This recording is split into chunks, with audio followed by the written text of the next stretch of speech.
Xo'p, bu 15 sent bitta lidni narxi. Bu yerda Mcol marketingga sifatli lidlarning soni 81%, bitta trafik 8.3 ga tushgan. 8.3 dollarga tushgan. To'xtang. Sotuv bo'ldimi shunda? Yo'q, shuni aytibman-ku. Shuncha mijoz olib keldi. Sotuv bo'limi sota olmasam men demayman. O'zi 30 ta odam kelgan bo'lsa, uni 15 tasiga sotgan bo'lsa, buni nimasi yomon?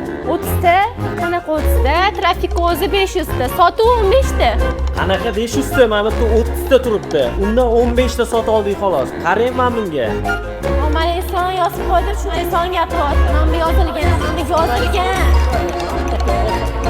Nega farqi yo'q? Qarayman bunga. Shuni aytibman-ku. Tak, stop. Bo'ldi, o'zinglarni bosib olinglar. Bo'linglar, bugun yetadi. Mayli, ketura qolinglar, baribir ham sotuv yo'q. Bo'l, rahmat. Sog' bo'linglar. Sizlar hammanglar ketura qolinglar. Bo'l, rahmat.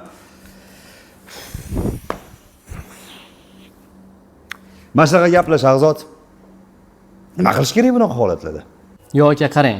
Siz prosta to'g'ri motivatsiya qo'yishni bilishingiz kerak.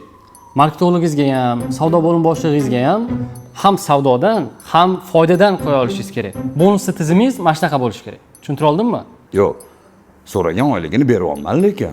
Yo'q aka, qarang. Bu aytgan pullarni bermay emas, bering aka. Maza qilib yashashsin. Faqat uni to'g'ri natijaga bog'lab qo'ying. Ham savdosiga, ham foydasiga. Tushunasizmi?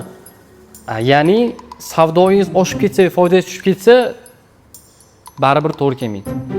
Savdoga tushib ketsa ham, bu yana foydangizga ta'sir qiladi. O'shaning uchun ham marketologga ham, mana bu savdo xodimingizga ham bir xil KPI qo'yishingiz kerak. Ya'ni bir xil o'lchov birliklarida o'lchashingiz kerak. Tushuntira oldimmi aka? Aks holda ular mana shunaqa urushib yurishaveradi. Chunki bir-birlarini tushunishmayapti. Natijani kontroli yo'q. Tushunarli. Shahzod, qara, bo'lmasa unaqa ish qilamiz. Mana shular hammasini o'zing qilib bera qolgin. Majlisda ham o'zing qatnash. Boshda o'zing qanaqa kontrol qilishni ko'rsatasan, keyin qanaqa so'rab olishni ko'rsatasan, keyin nima qilishni ko'rsatasan. Masala hal. Bo'l, bajaramiz aka. Muammo yo'q. Biznesingizga mijozlarning to'xtamay kelishini istaysizmi?